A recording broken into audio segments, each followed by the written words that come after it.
तो बच्चों, अब हम डिस्कस करने वाले हैं क्लास 12 फिजिक्स एनसीईआरटी एक्सरसाइज 1 का क्वेश्चन नंबर 1.9। क्वेश्चन नंबर 1.9 में प्यारे बच्चों दिया हुआ क्या है? A system has two charges Q A is equal to 2.5 multiply 10 का power -7 coulomb and Q B is equal to -2.5 multiply 10 का power -7 coulomb located at a point A का कोऑर्डिनेट दिया हुआ है A 0 0 -15 centimetre and B 0 0 +15 centimetre respectively. What is the total charge and electric dipole moment of the system? अब यहाँ पे ये जो क्वेश्चन है ये रिलेटेड किससे है? इलेक्ट्रिक डायपोल से रिलेटेड है। तो इलेक्ट्रिक डायपोल से रिलेटेड है तो यहाँ पे कह क्या रहा है कि जो डायपोल है वो कहाँ पे रखा हुआ है? ये जेड एक्सिस पे रखा हुआ है। इसलिए जेड एक्सिस पे रखा हुआ है क्योंकि यहाँ पे ये एक्स कोऑर्डिनेट हो गया, ये वाई कोऑर्डिनेट हो गया, ये जेड कोऑर्डिनेट हो गया। तो यहाँ पे एक्स क्या है? 0। वाई के डायरेक्शन में क्या है? ये भी 0 है। और जेड के डायरेक्शन में -15, इधर नेगेटिव डायरेक्शन हो गया, नेगेटिव जेड, और इधर नेगेटिव जेड एक्सिस और इधर पॉजिटिव जेड एक्सिस। यहाँ पे डायपोल कहाँ पे रखा हुआ है? ए पॉइंट पे डायपोल का एक पॉइंट है। दूसरा जो पॉइंट है डायपोल का चार्ज का, ये है आपका 0 0 +15 पे। तो यहाँ पर x भी 0 है, y भी 0 है, सिर्फ z यहाँ पे क्या है? 15 सेंटीमीटर है। अब डायपोल किसको कहते हैं? इलेक्ट्रिक डायपोल किसको कहते हैं? Equal and opposite charges separated by small distance.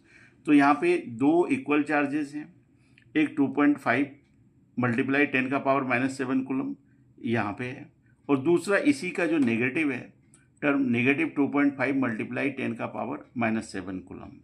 तो यहीं पे डायपोल इसके ऊपर प्लेस्ड है। एक इसका पॉइंट ये हो गया क्यू ए, दूसरा पॉइंट क्यू बी हो गया। वो कहाँ पे? जेड एक्सिस पे है।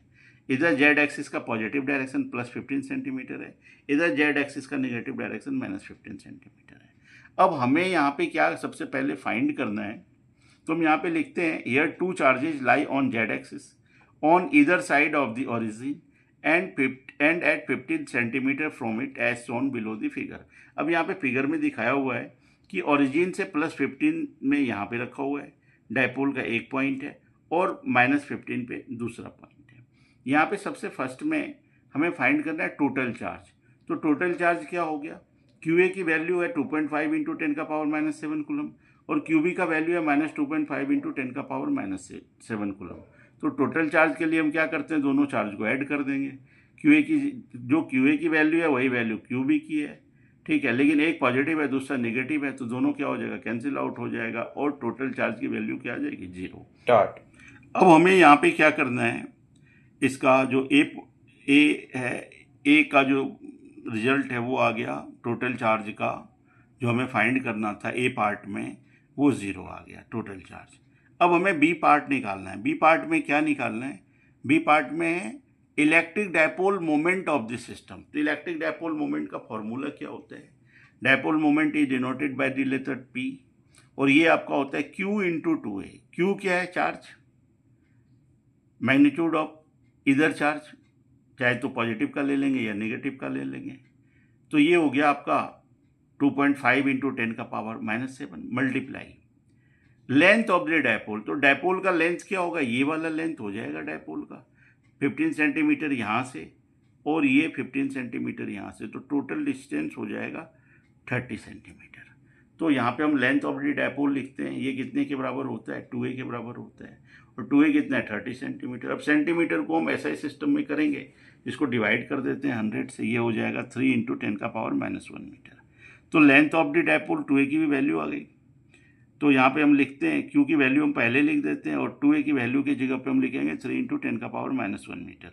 अब हम क्या करते हैं? इसको नॉर्मली जो है एल्जेब्रिकली इसको सॉल्व कर देते हैं।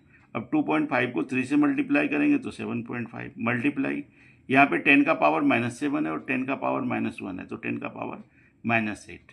तो डायपोल मोमेंट यहाँ पे हो गया 7.5 मल्टीप्लाई 10 का पावर -8।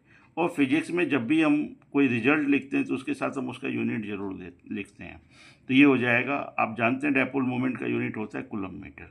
तो यहाँ पे जो रिजल्ट हो गया इसका 7.5 मल्टीप्लाई 10⁻⁸ कूलम मीटर। ठीक है, अब यहाँ पे जो डायरेक्शन होगा, डायपोल मोमेंट का डायरेक्शन किधर होता है? डायपोल मोमेंट का डायरेक्शन हमेशा निगेटिव टू पॉजिटिव की ओर होता है। तो यहाँ पे जो डायपोल मोमेंट का डायरेक्शन होगा ये किधर होगा? निगेटिव चार्ज यहाँ पे है, पॉजिटिव चार्ज यहाँ पे है। तो डायरेक्शन ऑफ डायपोल मोमेंट यहाँ पे पी का जो डायरेक्शन होगा निगेटिव टू पॉजिटिव, मतलब बी से ए पॉइंट की ओर होगा। So I have written here the dipole moment acts in the direction from point B to A along किधर? नेगेटिव जेड डायरेक्शन में। ठीक है, कंप्लीटेड दिस क्वेश्चन।